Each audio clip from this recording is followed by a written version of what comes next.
शिवाय। स्वस्ति श्री गणेशाय नमः। श्री सरस्वत्यै नमः। श्री गुरुभ्यो नमः। शंभो महेश करुणा मय शूलपाणि गौरीपते पशुपते पशुपाशनाशिम् काशीपते करुणया जगदेकदेका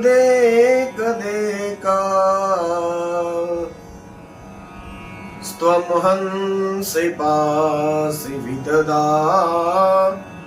महेश्वरूषि।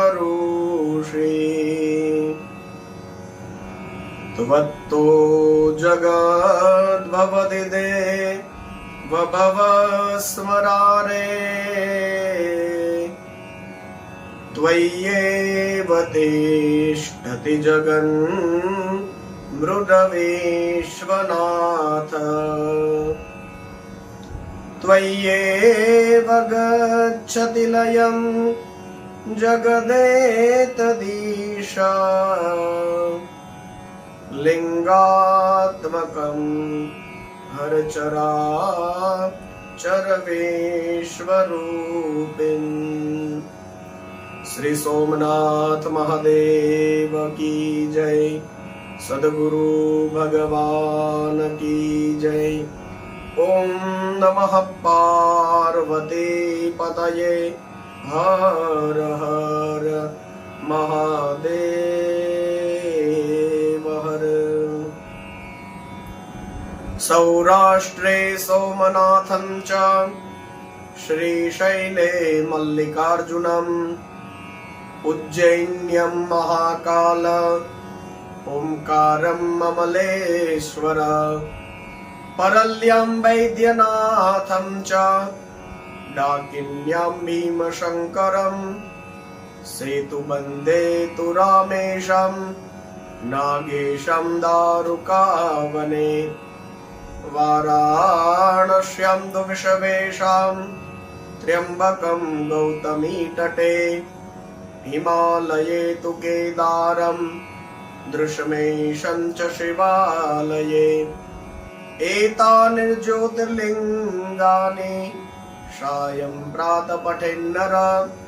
सप्तजन्मा कृतं पापं स्मरणेन विनश्यति। मृत्युञ्जय महादेव त्राहि मां शरणागतं।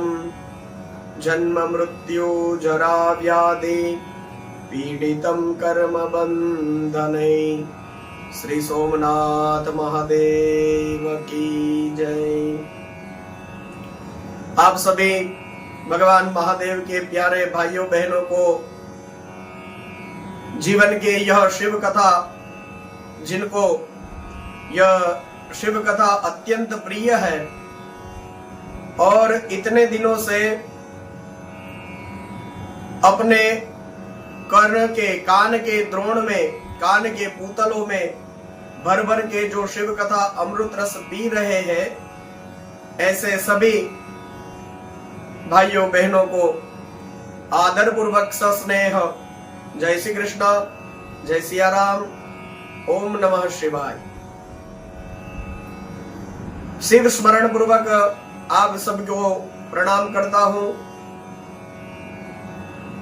हम मिलकर के इस पावन शिव पुराण का श्रवण इन पवित्र दिनों में जो भगवान महादेव को ही समर्पित है, इन दिनों में मिलकर के हम सब प्रेम से शिव कथा अमृत का आनंद ले रहे हैं और धीरे धीरे करके शिव पुराण की कथाओं का दर्शन करते हुए हम आगे बढ़ रहे हैं। अभी हम शतरुद्र संहिता को परिपूर्ण करके कोटि रुद्र संहिता में प्रवेश करने के लिए आगे बढ़ रहे हैं और उसमें प्रारंभ में भगवान वेदव्यास ने मंगलाचरण किया है।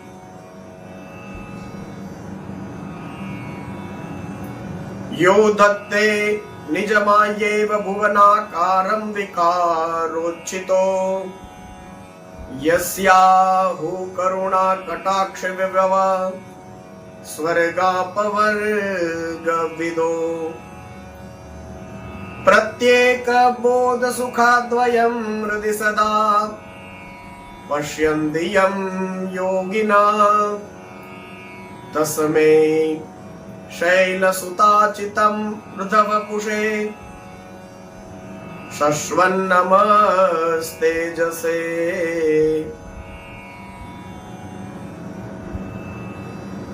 योगिन् तस्मै शैलसुताचितां मृधवपुषे शैलसुता चिंतये शश्वन्नमस्तेजसे। भगवान वेदव्यास मंगलाचरण करते हुए जो निर्विकार होते हुए भी अपनी माया से विराट विश्व का आकार धारण कर लेते हैं, स्वर्ग तथा अपवर्ग जिनकी कृपा कटाक्ष के वैभव बताए जाते हैं, तथा योगी जन जिन्हें सदा अपने हृदय के भीतर आत्मज्ञान आनंद स्वरूप में देखते हैं, ऐसे तेजोमय भगवान शंकर को जिनका आधा शरीर शैलराज कुमारी पार्वती से सुशोभित है, निरंतर मेरा नमस्कार है। जिनकी कृपा पूर्ण चितवन बड़ी ही सुंदर है, जिनका मुखारविंद मंद मुस्कान की छटा से अत्यंत मनोहर दिखाई देता है, जो चंद्रमा की कला से परम उज्जवल है, जो तीनों भीषण तापों को शांत कर देने में समर्थ है, जिसका स्वरूप सच्चिदानंद एवं परमानंद रूप से प्रकाशित होता रहता है, तथा जो गिरिराज नंदिनी पार्वती के भुज पास से आवेशित है, वह शिव नामक कोई अनिर्वचनीय तेज पुंज सबका मंगल करे। इस प्रकार इस चौथी जो कोटि रुद्र संहिता है, इसका दिव्य मंगलाचरण करके भगवान वेदव्यास ने शिव और शिवा दोनों का स्मरण किया है, नमस्कार किया है 2 श्लोक में। और इसके बाद में फिर सुत जी के सामने बैठे हुए सनकादिक सब ऋषि मुनि जो है वह कहते हैं, सुत जी आपने विविध प्रकार के आख्यानों से युक्त शिव अवतार का जो महत्व है बहुत प्रेम से बताया है, वे बहुत ही उत्तम है। हितात आप अब तो फिर से भगवान शिव के लिंग का महिमा हमारे सामने प्रेम से रखिए। भगवान की महिमा अद्भुत है और भगवान के लिंग की महिमा भी अद्भुत है। शिव जी के सुरम्य यश रूपी अमृत का पान करते हुए हमारे कर्ण कुहर तृप्त नहीं होते हैं। महाराज फिर आप उसी का वर्णन करिए। हे व्यास शिष्य, भूमंडल में तीर्थों में आदि आदि जो जो भी शुभ लिंग हो उन सब का आप वर्णन करिए। सुत पुराणी ने कहा महर्षियों से, संपूर्ण तीर्थ लिंग में ही है। जो कुछ भी हमारे सामने है वह सब कुछ शिवलिंग में प्रतिष्ठित है। शिवलिंगों की कोई गणना नहीं कर सकता, लेकिन फिर भी मैं आपके सामने उसका यत्किंचित वर्णन करता हूं। जो कुछ भी दृश्य है या फिर जिसका वर्णन और स्मरण किया जाता है वह सब भगवान महादेव का ही स्वरूप है। कोई भी वस्तु ऐसी नहीं है जो भगवान महादेव से भिन्न है। भक्तों ने जब जब भी भक्ति पूर्वक भगवान महादेव का स्मरण किया तब तब वे भक्तों के कार्य करने के लिए पधारे हैं। उन्होंने बार बार अवतार लिया है और फिर बाद में वह कार्य करने के बाद में वे वहीं पर स्थिर हो गए हैं, स्थित हो गए हैं और लोगों पर उपकार करने की कामना से उन्होंने अपने आप को अपने जो स्वरूप भूतलिंग है उसकी कल्पना करके वहीं पर स्थिर कर दिया है। और भूमंडल में जितने भी ऐसे लिंग है तो इसकी कोई गणना नहीं हो सकती है। यह कहकर के सुत पुराणे शायद हमको ये कहना चाहते हैं कि भूमंडल में लिंगों की कल्पना नहीं की जा सकती। और हर बार परमात्मा शिव ने कई अवतार लिए हैं और वे कहीं ना कहीं लिंग बने हैं और वहीं पर स्थित हो गए हैं। तो लिंगों की गणना नहीं, इसका मतलब उतने शिव अवतार की गणना नहीं हो सकती। और इसका अर्थ यह भी कि भक्तों ने कितनी बार उनको पुकारा है और वे कितनी बार अपने भक्तों को मदद करने के लिए, उनका उद्धार करने के लिए, उनको हर प्रकार की तकलीफों से बचाने के लिए कितनी बार आए हैं, कोई गणना नहीं है उसकी। अब कहते हैं मैं प्रधान शिवलिंगों का परिचय देता हूं। उसमें भी जो मुख्य मुख्य ज्योतिर्लिंग है उसका आज हम वर्णन करते हैं। और उसका श्रवण मात्र यदि आप करेंगे तो पाप दूर हो जाएंगे। तो सौराष्ट्र में सोमनाथ, श्रीशैल पर मल्लिकार्जुन, उज्जैनी में महाकाल, ओमकार तीर्थ में परमेश्वर, हिमालय के शिखर के ऊपर केदार, डाकिनी में भीमशंकर, वाराणसी में विश्वनाथ, गोदावरी के तट पर त्र्यंबक, चिताभूमि में वैद्यनाथ, दारुकवन में नागेश, सेतु बंध में रामेश्वर तथा शिवालय में घुष्मेश्वर का स्मरण करें। जो प्रतिदिन प्रातः काल उठ करके इन 12 नामों का पाठ करते हैं वह समस्त पापों से मुक्त होकर के संपूर्ण सिद्धियों को प्राप्त कर लेता है। हमारे यहाँ सौराष्ट्र सोमनाथम च करके 12 ज्योतिर्लिंगम स्तोत्र प्रसिद्ध है। और यहाँ पर शिव पुराण में भी इस कोटि रुद्र संहिता के प्रारंभ में ही पहले अध्याय में इसको दिया गया है। तो हम भी कथा के प्रारंभ में उन 12 ज्योतिर्लिंग स्तोत्र का पाठ करते हैं। तो थोड़ा सा उसमें भिन्न है, तो इस हिसाब से मैं आपको सुनाता हूं कि शिव पुराण में ये जो कोटि रुद्र संहिता है इसमें जो यह श्लोक 12 ज्योतिर्लिंग के हैं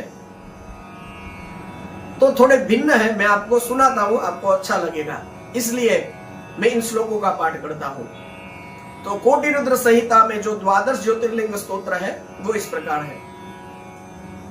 सौराष्ट्रे सोमनाथम च श्रीशैले मल्लिकार्जुनम उज्जैन्यां महाकाल ओंकारे परमेश्वरम केदारं हिमवत्पृष्ठे डाकिन्यां भीमशंकरं वाराणस्यां च विश्वेशं त्र्यंबकं गौतमी तटे वैद्यनाथ चिता भूमो नागेशं दारुकावने सेतुबंधे च रामेशं घुष्मेशं च शिवालये 12 नामानि प्रातरुत्थाय पठेत् सर्वपाप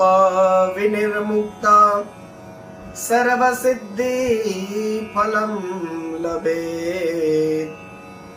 सर्वपाप विनिर्मुक्ता सर्वसिद्धि फलं लभेत्।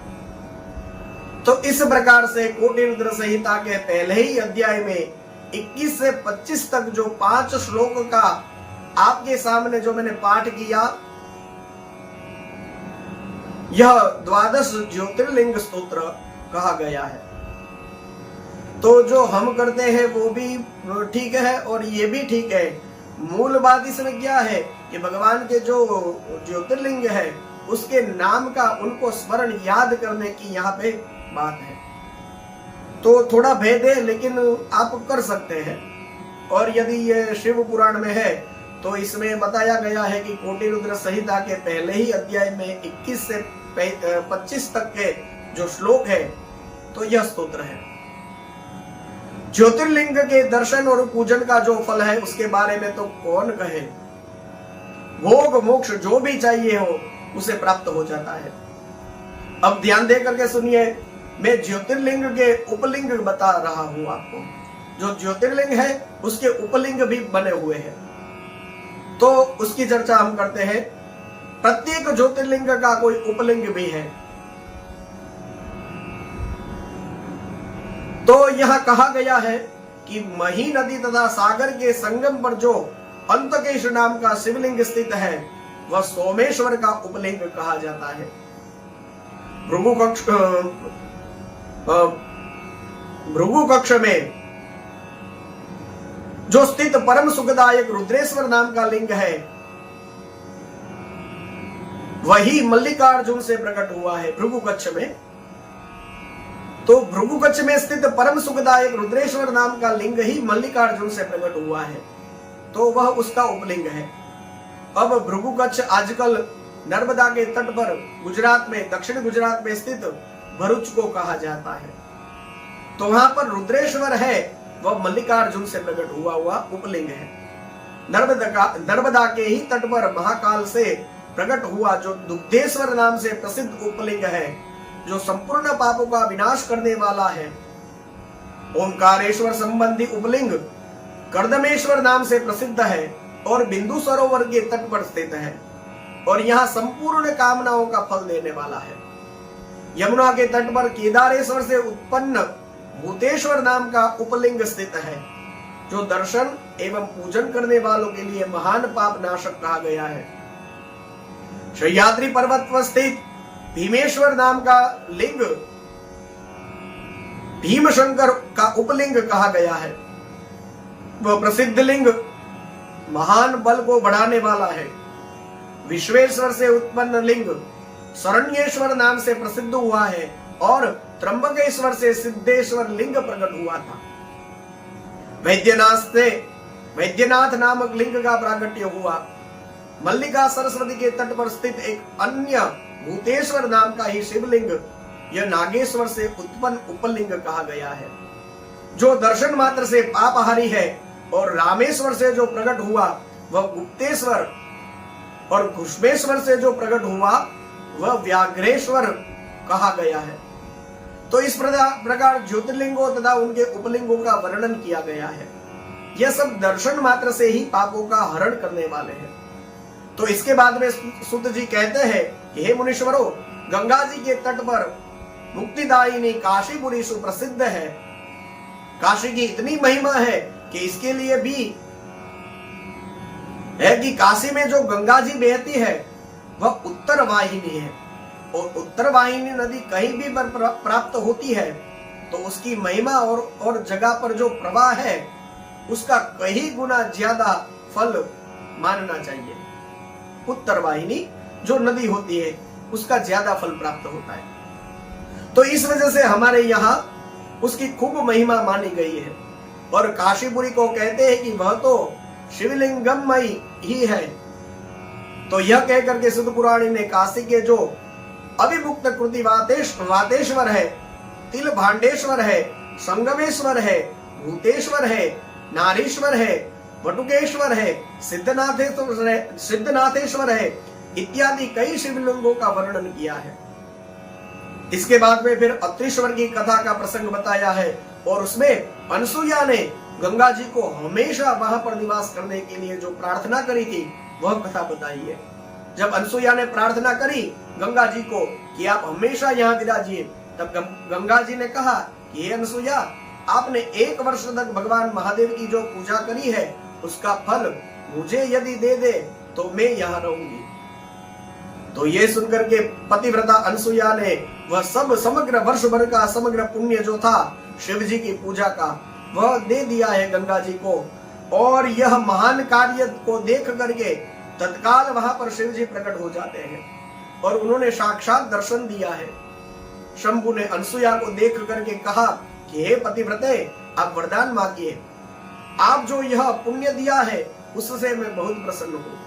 तो उस समय दोनों ही पति पत्नी अत्रि और अनसुईया भगवान महादेव को प्रकट हुए देख करके अत्यंत विस्मय प्राप्त करते हैं और दोनों ने हाथ जोड़ करके स्तुति करी है, नमस्कार किया है और कहा कि आप प्रसन्न है और जगदम्बा गंगा भी प्रसन्न है, तो फिर आप इस तपोवन में निवास करिए और समस्त लोगों के लिए सुखदायी बन जाइए।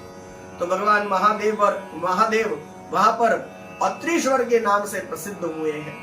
इसके बाद में ऋषिका नाम की ब्राह्मणी पर भगवान महादेव की कृपा हुई और एक असुर से उसके धर्म की रक्षा करके उसके आश्रम में भगवान नंदिकेश के रूप में निवास करते हैं।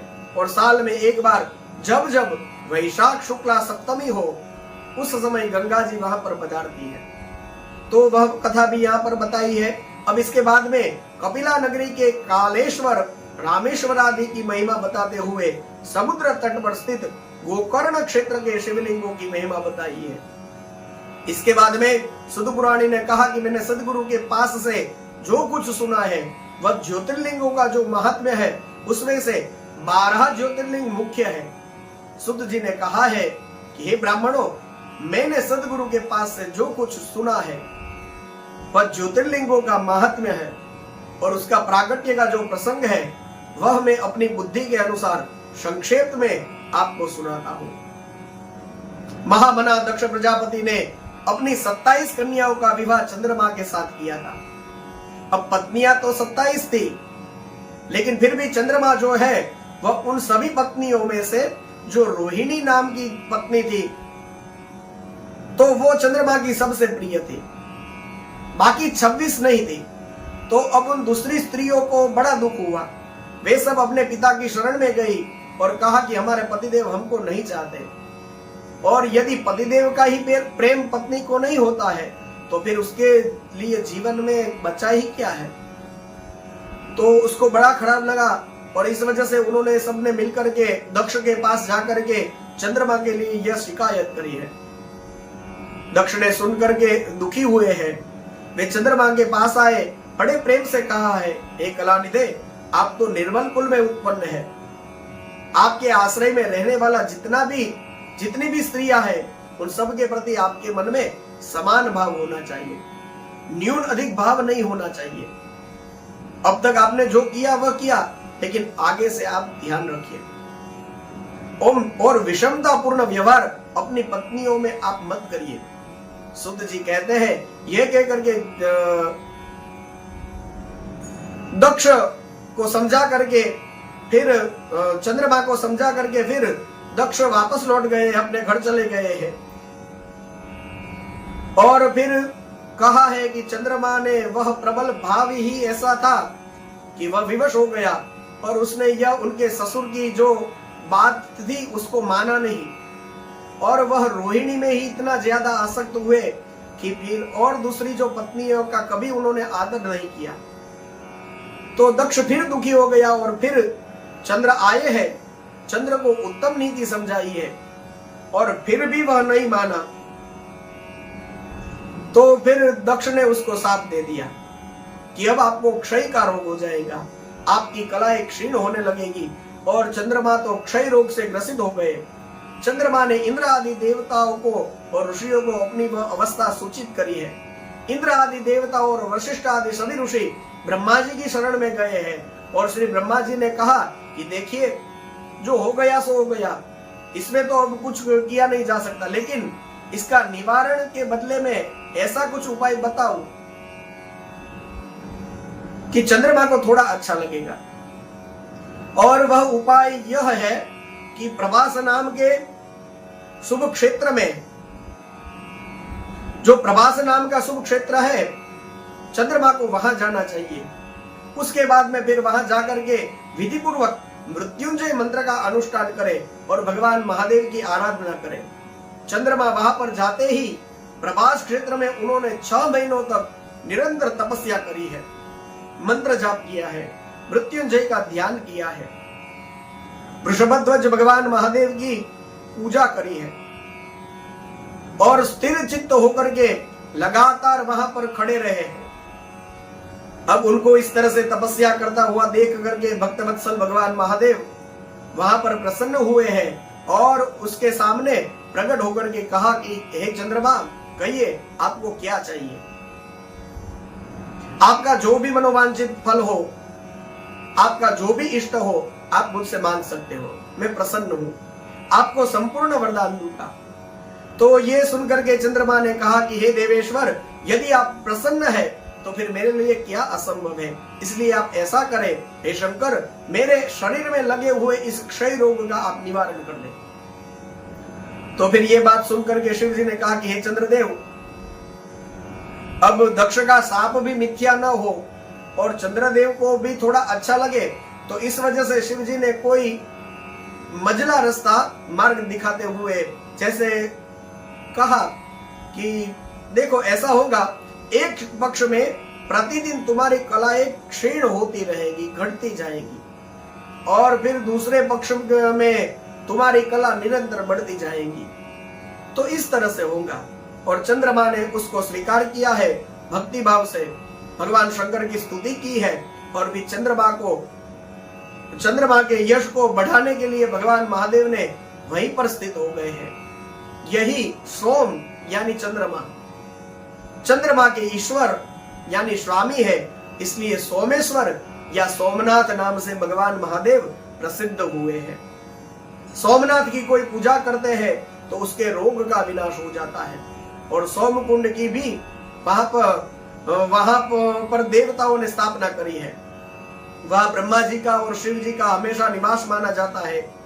इस पापनाश तीर्थ के रूप में वह प्रसिद्ध हुआ है, और जो भी मनुष्य उसमें स्नान करते हैं वह समस्त रोगों और पापों से मुक्त हो जाते हैं। मनुष्य जिस फल के उद्देश्य से इस सोम तीर्थ या प्रभास तीर्थ का सेवन करता है, उस फल को वह सर्वथा प्राप्त कर लेता है। यह दिव्य महात्म्य बताया गया, यानी इस तीर्थ में, प्रभास तीर्थ में, सोमनाथ के आसपास रह करके आप जो भी चाहेंगे वह जिस भी भाव से उस तीर्थ का सेवन करेंगे, आपको जरूर उस वस्तु की प्राप्ति हो सकती है। तो इस प्रकार से शिव पुराण में हमको आश्वासन देते हैं। आइए अब मैं मल्लिकार्जुन का प्रादुर्भाव जो प्रसंग है वह आपको सुनाता हूं।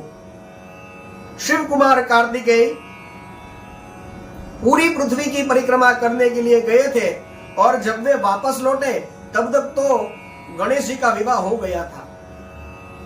शिव पुराण में हमने ये कथा कुमार खंड में सुनी है, उनके दर्शन किए हैं। तो वह जो कथा है, तो फिर इसमें फिर क्रौंच पर्वत पर कुमार कार्तिक चले गए थे, यह कथा है। तो फिर पार्वती जी और शिव जी कार्तिक स्वामी को मनाने के लिए उस क्रौंच पर्वत पर गए भी थे, लेकिन फिर भी वे वापस नहीं आए। उल्टे क्रौंच पर्वत से 12 कोस वे और दूर चले गए। तो तब वहां पर शिव जी और पार्वती मैया दोनों ही ज्योतिर्मय रूप में प्रतिष्ठित हो गए, और पुत्र स्नेह से आतुर होकर के पर्व के दिन पर वे कुमार को देखने के लिए उनके पास आते रहते थे। अमावस्या के दिन भगवान महादेव वहां पर जाते हैं और कार्तिक स्वामी के साथ रहते हैं, और पूर्णिमा को मां पार्वती जाती है और वे अपने पुत्र के साथ रहती है। बस पार्वती जी और महादेव जी वहां पर रहते हैं, इसी वजह से वे ज्योतिर्मय रूप में होने के कारण ज्योतिर्लिंगम कहा जाता है। और वह मल्लिकार्जुन नाम का ज्योतिर्लिंग तीनों लोकों में प्रसिद्ध हुआ है। वहां पर पार्वती और शिव दोनों की ज्योतियां प्रतिष्ठित है। तो मल्लिका का अर्थ है पार्वती होता है, और अर्जुन का अर्थ शिव। तो इस तरह से किया गया। उस दिन से मल्लिका अर्थात पार्वती और अर्जुन अर्थात शिव, इन दोनों का मिलित रूप वही ज्योतिर्लिंग तीनों लोकों में प्रसिद्ध हो गया। तो यह मल्लिकार्जुन ज्योतिर्लिंग है। उसके बाद में अवंती यानी उज्जैनी नगरी में विराजमान महाकाल ज्योतिर्लिंग की दिव्य महिमा को सुनाते हुए सुत जी कहते हैं कि तीसरे ज्योतिर्लिंगम की कथा को सुनिए। यह अवंती नाम की प्रसिद्ध रमणीय नगरी है, समस्त देहधारी को मोक्ष प्रदान करने वाली है, और काशी, कांची, अवंतिका करके 7 जो मोक्षदायिनी पुरी है, उसमें अवंतिका का भी नाम आता है। तो उस पुरी में एक श्रेष्ठ ब्राह्मण रहता था, शुभ कर्म परायण था, वेद के स्वाध्याय में संलग्न वैदिक कर्मों के अनुष्ठान में सदा तत्पर रहने वाला था। वह ब्राह्मण देवता नित्य पार्थिव लिंग बना करके उसकी पूजा करता था। उसके शिव पूजा परायण 4 तेजस्वी पुत्र थे, देव प्रिय, प्रिय मेधा, सुकृत और सुव्रत। कहते हैं कि उस समय रत्नमाल नाम के पर्वत पर दूषण नाम का एक धर्मद्वेषी असुर, वह ब्रह्मा जी के पास से वरदान प्राप्त करके वेद, धर्म और धर्मात्माओं पर आक्रमण करता रहता था। उसने सेना लेकर के उज्जैन नगरी पर, यह जो ब्राह्मण सब लोग वहां रहते थे, वहां पर चढ़ाई करी। ब्राह्मण बंधु वैसे बिल्कुल भी डरे नहीं, क्योंकि वे शिव विश्वासी थे। और दूसरे जब ब्राह्मण सब डर गए तो उन्होंने उन सबको आश्वासन देते हुए कहा कि भक्तवत्सल भगवान शंकर पर आप सब लोग भरोसा रखें, वे हमारा कुछ भी अकल्याण नहीं होने देंगे। तब तक तो सेना सहित वह दूषण आ जाता है और उन ब्राह्मणों को वह देखता है और कहा, इनको मार दो, बांध लो और मार दो। वेद प्रिय के पुत्र उन ब्राह्मणों ने उस समय उसकी कही हुई बात को बिल्कुल भी सुना नहीं, उस पर ध्यान न दिया, क्योंकि वे सब भगवान महादेव के ध्यान मार्ग में स्थित थे। उस दुष्ट आत्मा दैत्य ने जैसे ही उन ब्राह्मणों को मारने की इच्छा करी, उनके द्वारा पूजित पार्थिव लिंग के स्थान में बहुत जोर से एक आवाज आई है और एक बहुत बड़ा खड्डा हो गया है, और उसमें से उस विकट रूपधारी भगवान महादेव प्रकट हो गए हैं, जो महाकाल के नाम से विख्यात है। भगवान महादेव जैसे ही प्रकट हुए तो दुष्टों के विनाशक है, वे सत्पुरुषों को आश्रय दाता है। उन्होंने उन दैत्यों को कहा, अरे खल, तुम्हारे जैसे दुष्टों के लिए मैं महाकाल प्रकट हुआ हूँ, तुम इन ब्राह्मणों से दूर भाग जाओ। यह कहकर के भगवान शंकर ने सेना सहित उस दूषण को केवल हुंकार मात्र से ही तत्काल भस्म कर दिया। थोड़ी सी सेना बची थी, वो सारे भाग गए हैं, और कुछ मारे गए, कुछ भाग गए। परमात्मा शिव ने दूषण का वध किया है, और जैसे सूर्य को देख करके अंधकार नष्ट हो जाता है, वैसे ही भगवान शिव को देख करके उसकी सारी समग्र सेना जो है वह अदृश्य हो गई। देवताओं के दुंदुभी बजने लगे, आकाश में पुष्प की वृष्टि होने लगी है, सुप्रसन्न हुए हैं सब। भगवान महादेव ने उन सब ब्राह्मणों को कहा कि वरदान मांगो। तो द्विजों ने कहा कि हे महाकाल, हे महादेव, हे दुष्टों को दंड देने वाले प्रभु शंभु, आप हम सबको संसार सागर से मोक्ष प्रदान करिए। आप जनसाधारण की रक्षा के हेतु यहीं पर विराजित है। इस प्रकार से वरदान मांगा है। तो मनुष्यों का उद्धार करने वाले यह वरदान सबके लिए मांगे गए हैं, और इस वजह से भगवान शिव ने प्रसन्नता पूर्वक कहा कि बिल्कुल ठीक है, इस मैं यहीं पर स्थित हो जाता हूं। तो भगवान महादेव वहीं पर स्थित हो गए, ब्राह्मणों को मोक्ष की प्राप्ति हुई, और चारों ओर एक एक कोष की भूमि जो है वह लिंग रूपी भगवान महादेव का ही स्थान बन गई है।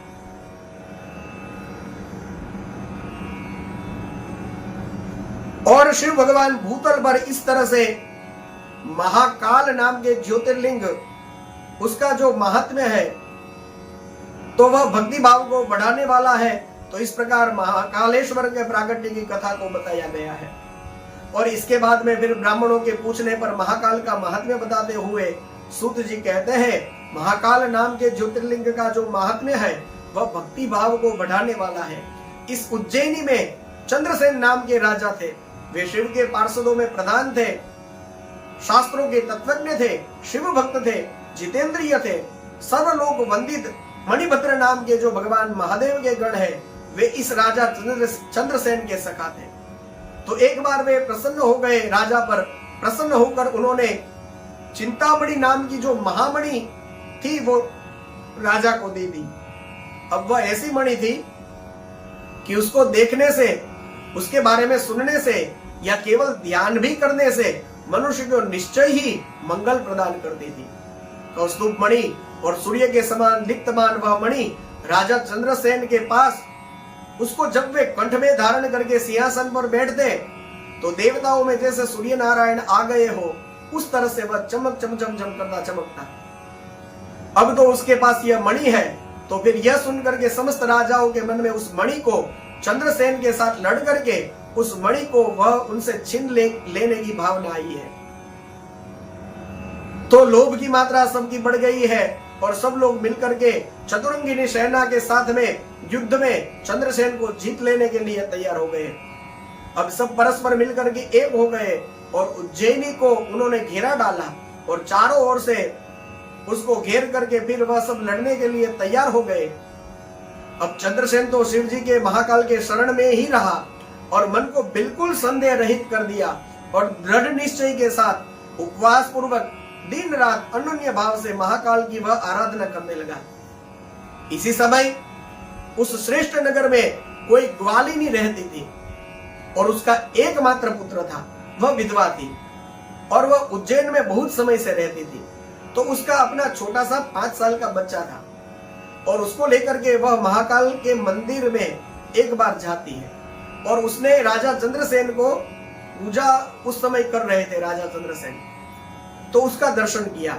आदर पूर्वक दर्शन करने के बाद में फिर उसने शिव पूजन में आश्चर्यमय उत्सव को देख करके वे सब प्रणाम करने लगे। तो इसके बाद में फिर ग्वालिनी ने भी प्रणाम किया और फिर वह अपने निवास स्थान को वापस आ गई। अब ग्वालिनी के जो बालक था उसने भी वो सारी पूजा देखी। सब लोग जय जयकार कर रहे थे, सब लोग नमस्कार कर रहे थे, तो बच्चे ने सब कुछ देखा और अब वह देख करके कुतूहलवश उसको भी शिव पूजा करने का मन हुआ। तो वह कहीं से एक सुंदर पत्थर लाया और अपने शिविर से थोड़े दूर दूसरा शिविर था, वहां पर एकांत स्थान में उसने उस पत्थर को रख दिया और उसी को वह शिवलिंगम मानने लगा। फिर तो भक्ति पूर्वक कृत्रिम गंध, अलंकार, वस्त्र, धूप, दीप, अक्षत आदि जैसे बच्चे किसी दूसरी चीज को देख करके उसकी कुछ न कुछ नकल करने लगते हैं। देखिए ये कथा हमको सिखाती है, बच्चे जो देखते हैं वो करते हैं। तो यहाँ पर भी ऐसा हुआ। तो जैसे वो मंदिर में चंद्रसेन राजा शिवलिंगम के ऊपर सब द्रव्य चढ़ा रहे थे, तो उसी तरह से ये बच्चा भी करने लगा और वह गंध, अलंकार, वस्त्र आदि सब द्रव्य लाया और धूप, दीप, अक्षत आदि प्राप्त करके और अपनी तरफ से उसने पूजा करी और मन कल्पित जो भी मन में आया उस तरह से उसको जो ठीक लगा वो भगवान महादेव को वह नैवेद्य अर्पण करने लगा। और यह तो बार बार पूजा करके वह भगवान महादेव के सामने नाचने लगा है। आगे जाकर के कहीं आएगा, मुझे अभी याद आ गया तो मैं आपको बता देता हूं। भगवान महादेव के सामने यदि कोई नाचता है तो भगवान महादेव बहुत अच्छा उनको लगता है। तो अभी आगे जाकर के हम रामेश्वर ज्योतिर्लिंगम का भी महत्व देखेंगे। तो यह आपने किसी राम कथा में शायद सुना हो, ना सुना हो, लेकिन शिव पुराण में लिखा है कि भगवान महादेव की वह रामेश्वर ज्योतिर्लिंग की प्रार्थना पूजा करते करके भगवान राम ने उनके सामने नृत्य किया था। जी, शायद रामायण में आपने ये न सुना हो, लेकिन शिव पुराण में है कि भगवान रामेश्वर की स्थापना करने के बाद राम जी ने शिव जी के सामने नृत्य किया था। तो यह शिव पुराण में लिखा है। भगवान महादेव की वह रामेश्वर ज्योतिर्लिंग की प्रार्थना पूजा करके भगवान राम उनके सामने नृत्य करते थे। तो यहाँ पर बच्चा भी नाचने लगा है। तो इस तरह से आगे जाकर के फिर और कथाएं भी सुनने को मिल सकती है। तो भगवान महादेव के सामने, नटराज के सामने यदि कोई नृत्य करता है तो वह उन्हें बहुत पसंद आता है।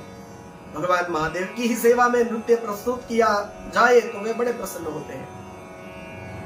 और दूसरा जो वो गाल बजाते हैं ना, भगवान महादेव के मंदिर में कई लोग जाते हैं और फिर गाल बजाते हैं, ऐसे बोलते हैं कुछ, तो आप लोगों ने देखा ही होगा। तो फिर हमको लगता है पता नहीं ये क्या कर रहा है, पागल हो गया है कि क्या। तो कोई पागल वागल नहीं हुआ है। शिव पुराण में स्पष्ट लिखा है, जो भगवान महादेव के सामने गाल बजाता है भगवान महादेव को वो बड़ा ही प्रिय होता है। तो आज से ही शुरू कर दीजिए, जब भी शिव मंदिर में जाइए तो भगवान शिव के जी के सामने थोड़े गाल बजा लीजिए और फिर एक ठुमका भी लगा दीजिए, तो उससे भगवान शिव बहुत प्रसन्न होंगे। तो शिव पुराण में लिखा है भगवान महादेव प्रसन्न होते हैं। तो फिर और किसी को क्या पूछना। तो इस तरह से वह बच्चा नाचने लगा। अब एक तो बच्चा वैसे ही बच्चा है, तो बच्चे तो भगवान को बहुत प्रिय होते हैं। और फिर उसमें यह भक्ति संस्कार, तो ग्वालिनी का वह बच्चा छोटा सा ग्वाला, उसने तो इस तरह से भगवान महादेव की पूजा करी और नाचने लगा है। तो उस समय वो जो ग्वालिनी थी, भगवान शिव में आसक्त चित्त हुए अपने उस पुत्र को बड़े प्रेम से भोजन करने के लिए बुलाती है कि बेटा भोजन कर लो। अब इसका मन तो भगवान शिव की पूजा में लगा हुआ है, तो बार बार बुलाने पर भी वह बच्चा भोजन के लिए, क्योंकि उसको इच्छा ही नहीं थी, तो फिर माँ उसको बुलाने के लिए आई है और भगवान महादेव के पास आंखें बंद करके वो ध्यान लगा करके बच्चा बैठा हुआ है। तो उसको देख करके माँ एक दो बार प्रेम से कहा और फिर धीरे से थोड़ी जबरदस्ती करी देखिए माँ करती ही ऐसा है, एक दो बार शांति से कहती है और फिर न माने तो सबको पता ही होगा, कुछ कहने की जरूरत नहीं। तो यहाँ भी ऐसा ही हुआ कि एक दो बार प्रेम से कहा, लेकिन फिर थोड़ी जबरदस्ती भी शुरू हो गई। वह उसका हाथ पकड़ के खींचने लगी घर को ले जाने के लिए और मारपीट करने लगी, और फिर भी वह बच्चा खड़ा नहीं हुआ। तो उसने कहा कि ये जो उसने पूजा आदि सब ये रखा हुआ है, तो इस खेल में उसका इतना मन है, तो ऐसा करती हूँ इस पूजा को ही हटा दो और कहीं और रख देती हूँ, ताकि उसको पता चले कि अब ये बंद करना है और अब भोजन करना है।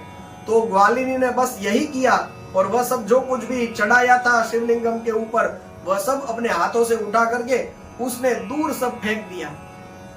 और जैसे ही यह किया तो बच्चा हाय हाय करके रोने लगा है, और ग्वालिनी को बहुत उसको डरा धमकाया है ग्वालिनी ने।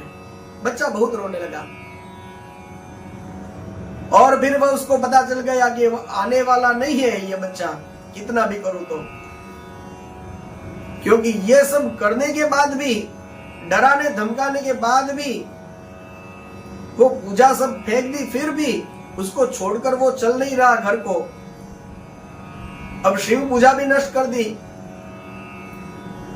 तो अब ये आ नहीं रहा, तो फिर उसको छोड़ करके वो ग्वालिनी तो घर पे चली गई। अब ये सारी पूजा नष्ट कर दी है, ये देख करके हे देव हे देव हे महादेव इस प्रकार उच्चारण करता हुआ वह ग्वाल बालक मूर्छित होकर के वह बच्चा वहीं पर गिर पड़ा है। नेत्र से आंसुओं की धारा प्रवाहित होने लगी है। यदि किसी को ऐसा सवाल हो कि क्या ऐसा हो सकता है, किस छोटी सी उम्र में यह बच्चे में इस तरह का वह बिल्कुल भावना और इस तरह के समझदारी शिव पूजन करना शुरू कर दे, यह हो सकता है? तो यदि ऐसे सवाल हो तो हमको यह समझना चाहिए कि कभी कभी किसी पिछले वाले जन्म से भी इस प्रकार के संस्कार को लेकर के आते होते हैं। भगवद गीता में स्पष्ट लिखा है, तत्रदम बुद्धि संयोगम लभते पौरदेहिकम। पूर्व देह में उसका जो बुद्धि का संयोग था, उसकी बुद्धि जैसी थी, वही बुद्धि का संयोग यहाँ पर फिर से हो जाता है। योग यानी जुड़ना, तो संयोग यानी वह फिर से जुड़ जाती है। तो जैसी बुद्धि इसकी पहले वाले जन्म में थी, वही बुद्धि फिर यहाँ होती है, और फिर वह आगे वाली यात्रा करता है। तो यहाँ पर यह हो सकता है कि इस बच्चे में भी इस प्रकार के, और आगे जाकर के इसको जो फल मिलने वाला है, वह जब आएगा तो मैं पढ़ूंगा, आपको अच्छा लगेगा। तो इसके ऊपर से तो लगता ही है कि पता नहीं कितने जन्मों से शिव पूजा कर रहा होगा। तो वह तो बालक हाँ देव हाँ महादेव करता हुआ मूर्छित होकर के सहसा ही गिर गया है। जब उसको थोड़ा सा भी बाह्य भान हुआ और उसकी आंखें खुली, उसने और आंखें खुली, तब तक तो शिशु ने देखा कि जो वो शिविर था वो भगवान महादेव के अनुग्रह से तत्काल महाकाल का वह सुंदर मंदिर बन गया, और मणियों के चमकते हुए खंभे और उसकी शोभा बढ़ा रहे थे, और भूमि स्फटिक मणि से एकदम मढ़ गई थी। तपाए हुए सोने के बहुत सारे विचित्र कलश उस शिवालय की शोभा बढ़ा रहे थे, और इस प्रकार से विशाल द्वार कपाट और प्रधान द्वारों का द्वार, वह सब कुछ स्वर्णमय मतलब सोने का था। बच्चा देख रहा है कितने हीरे के बनाए हुए चबूतरे की शोभा, और शिवालय के मध्य भाग में ज्ञान निदान शिव जी का रत्नमय शिवलिंग, सारी की सारी जो भी उसने पूजा की सामग्री चढ़ाई थी उस शिवलिंगम पर उसने देखी, और बालक सहसा ही उठ करके खड़ा हो गया। बड़ा आश्चर्य हुआ, परम आनंद के समुद्र में निमग्न हो गया है, और भगवान महादेव की स्तुति करके बार बार उनके चरणों में मस्तक नवाने लगा है। सूर्यास्त होने के बाद वह गोप बालक शिवालय के बाहर आया है। बाहर आकर के उसने अपने घर को देखा, तो जैसे इंद्र भवन हो वैसे ही दिव्य शोभा, उज्जवल वैभव था, प्रकाशित होने वाला था। उस भवन के अंदर जाकर के देखा तो सब प्रकार की शोभाएं थी। अब जो भगवान महादेव का भक्त होगा उसको क्या नहीं मिलेगा। तो इसके बाद में माँ को पता चला, और माँ भी अपने पुत्र के मुख से गिरिजापति के उस कृपा प्रसाद को सुनती है। पूरा वृतांत सुन करके ग्वालिनी ने राजा को सूचना दी है कि देखिए भगवान का यह कृपा प्रसाद हमको प्राप्त हुआ है। तो राजा चंद्रसेन मंत्री पुरोहितों के सहित आया है, देख करके परम आनंद सागर में डूब गया है। उस ग्वालिनी के बच्चे को राजा चंद्रसेन ने अपने हृदय से लगा दिया है। अब तो पूरे नगरवासियों को बहुत हर्ष हुआ है और पूरी रात जो है वह क्षण की तरह बीत गई है। अब युद्ध के लिए नगर की चारों ओर घेर करके जो खड़े थे राजा, उन सबको भी सवेरे अपने गुप्तचरों के द्वारा यह पूरा चरित्र सुनने को मिला। और जैसे ही वह सुनने को मिला तो सब एकत्र हो गए और परस्पर एक दूसरे को कहने लगे कि यह राजा चंद्रसेन बड़ा शिव भक्त है, इसके ऊपर विजय प्राप्त करना बहुत कठिन है। वह सर्वथा निर्भय होकर के महाकाल की यह नगरी उज्जैनी का पालन करता है। राजा चंद्रसेन तो महान शिव भक्त है। जिस नगरी के छोटे छोटे बच्चे भी ऐसे शिव भक्त हो, उसके साथ यदि उस नगरी के राजा के साथ यदि हम विरोध करेंगे तो भगवान महादेव क्रोध करेंगे, और क्रोध करेंगे तो फिर हम सब लोग नष्ट हो जाएंगे। इसलिए बहुत अच्छा होगा कि इस नरेश के साथ, इस राजा के साथ हम लोग मेल मिलाप कर लें, और यह करने से महेश्वर की भी हम पर कृपा होगी। क्योंकि भक्त के साथ बैठेंगे तो भगवान की जितनी कृपा अपने भक्त पर बरस रही है उसमें से थोड़ी सी कम लेकिन हम लोगों के ऊपर भी बरसेंगी, तो हमको यह लाभ भी होगा।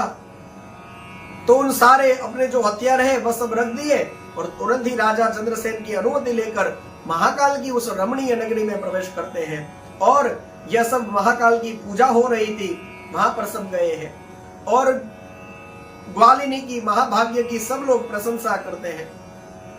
बहुत अच्छी तरह से सब लोग उसकी प्रशंसा करी है और सब लोगों ने वह शिवालय और शिवलिंगम के दर्शन भी किए हैं। जो गोप बालक पर कृपा करके भगवान प्रकट हुए थे, अब तो सब राजाओं ने अपनी अपनी उत्तम बुद्धि भगवान शिव के चिंतन में लगाई है। तदनंतर वे सारे राजा जो है वह शिव की कृपा प्राप्त करने के लिए उस गोप शिशु को बहुत सारी वस्तुएं भेंट देने में लग गए ताकि वह बच्चा खुश हो जाए। तो फिर बच्चे के जो स्वामी है वह भगवान महादेव भी हम पर प्रसन्न होंगे। यदि बच्चा खुश होगा तो उसका जो स्वामी है वो महादेव जी भी हम पर प्रसन्न होंगे। तो इस हिसाब से वो ग्वाल बालक को सब राजा भेंट देने लगे। तो भक्त को प्रसन्न करके भगवान को प्रसन्न करने की चेष्टा में लग गए और उन्होंने संपूर्ण जनपदों में जो भी बहुसंख्या में गोप रहते थे उन सब के राजा के रूप में भी उन्होंने इस बालक को ही बना दिया। मतलब वो जितने भी गोप ग्वाल रह रहे थे उन सब का उस बालक को राजा बना दिया। इस समय समस्त देवताओं से पूजित परम तेजस्वी वानर राज हनुमान जी वहां पर प्रकट हो गए। जैसे ही वे पधारे, आते ही सभी राजा बहुत वेग के द्वारा जल्दी जल्दी वहां से खड़े हो गए। सब लोगों ने भक्ति भाव से विनम्र होकर के हनुमान जी के चरणों में मस्तक नवाया है। राजाओं से पूजित होकर के वानर राज हनुमान जी ने उन सब के बीच में बैठ गए, उस गोप बाल को अपने हृदय से लगा लिया। उन सभी राजाओं की ओर देख करके हनुमान जी बोले हैं, आप सब लोग और दूसरे देहधारी भी मनुष्य जो यहाँ पर खड़े हैं वे सब मेरी बात सुने, इससे आप सब लोगों का भला होगा। भगवान शिव के अलावा देहधारियों के लिए दूसरी कोई गति ही नहीं है। यह बहुत बड़े सौभाग्य की बात है कि इस गोप बालक ने शिव जी की पूजा का दर्शन करके उससे प्रेरणा ली है और बिना मंत्र ही भगवान महादेव की पूजा करके भगवान महादेव की प्राप्ति कर ली है। देखिए यह हनुमान जी खुद कह रहे हैं। तो इससे आपको हम सबको यह समझना है कि मैंने पहले भी कहा था कि हम कई बार पूछते हैं शिवलिंगम कैसा लेना चाहिए, चांदी का ले, तांबे का ले, स्फटिक का ले, पारद का ले। तो यह इस बालक ने मिट्टी से बनाया था। और आगे भी हमने चर्चा करी ही है कि सर्वश्रेष्ठ शिवलिंगम कोई है तो वो मिट्टी से बना हुआ है, पार्थिव लिंग। और ना ही कोई उसके पास कोई मंत्र था। तो हम सोचते हैं कि हमको मंत्र नहीं आता तो हम शिव की पूजा कैसे करें। तो इसमें ऐसा बिल्कुल नहीं है। इस बच्चे को भी कुछ नहीं आता था, उसने तो केवल भाव से भगवान शिव की जो पूजा देखी थी उसी प्रकार वो कर रहा था, तो फिर भी भगवान महादेव प्रसन्न हो गए। तो यहां हनुमान जी भी कह रहे हैं, बिना मंत्र के ही भगवान महादेव की पूजा करके भी भगवान महादेव की प्राप्ति कर ली। गोप वंश की कीर्ति बढ़ाने वाला यह बालक है, भगवान महादेव का श्रेष्ठ भक्त है। यह लोकों में संपूर्ण भोगों का उपभोग करेगा और अंत में इसका मोक्ष होगा। इसकी वंश परंपरा के अंतर्गत 8वीं पीढ़ी में महायशस्वी नंद उत्पन्न होंगे और नंद के यहाँ साक्षात भगवान नारायण उसके पुत्र रूप में प्रकट होंगे और श्री कृष्ण नाम से प्रसिद्ध होंगे।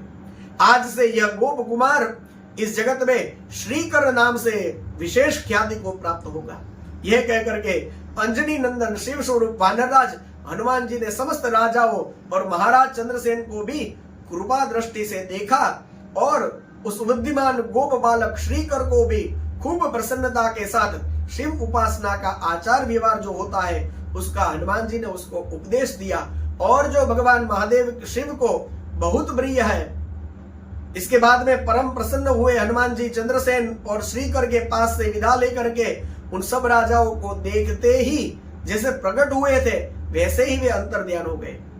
सारे राजा जो वहां खड़े थे वे सब आनंद में आ गए हैं और सम्मानित हुए। महाराज चंद्रसेन की आज्ञा लेकर के जैसे आए थे वैसे ही तो सब लोग चले गए हैं। महाराज चंद्रसेन और गोप बालक श्रीकर दोनों ही बड़े प्रसन्नता से महाकाल की सेवा करने लगे हैं और यह महाकाल नाम का जो शिवलिंगम है वह सत्पुरुषों का आश्रय है। भक्तवत्सल भगवान महादेव दुष्टों को सर्वथा दूर रखने वाले हैं और उनका हरण करने वाले हैं। यह परम पवित्र आख्यान यहाँ पर भगवान महादेव जो महाकाल के रूप में प्रकट हुए हैं उनकी महिमा को बताने के लिए कहा गया है। तो 2 अध्याय में भगवान महाकाल की उत्पत्ति का प्रसंग है, किस प्रकार से उन्होंने अवतार लिया और दूसरे उनके महात्म्य की चर्चा की गई है। तो इस तरह महाकाल नाम के ज्योतिर्लिंग की बहुत अच्छी तरह से हम लोगों ने कथा सुनी है। तो आज इतना ही, कल फिर बाकी रहे ज्योतिर्लिंगों की कथा का श्रवण हम करेंगे। आइए कुछ क्षणों के लिए भगवान शिव का नाम ले लें। ओम नमः शिवाय, ओम नमः शिवाय, हर हर भोले नमः शिवाय, ओम नमः शिवाय, ओम नमः शिवाय, हर हर भोले नमः शिवाय। सोमेश्वराय शिव सोमेश्वराय, हर हर भोले नमः शिवाय। सोमेश्वराय शिव सोमेश्वराय, हर हर भोले नमः शिवाय। ओम नमः शिवाय, ओम नमः शिवाय, हर हर भोले नमः शिवाय। ओम नमः शिवाय, ओम नमः शिवाय, हर हर भोले नमः शिवाय। श्री सोमनाथ महादेव की जय, सद्गुरु भगवान की जय। ओम नमः पार्वती पतये, हर हर महादेव हर।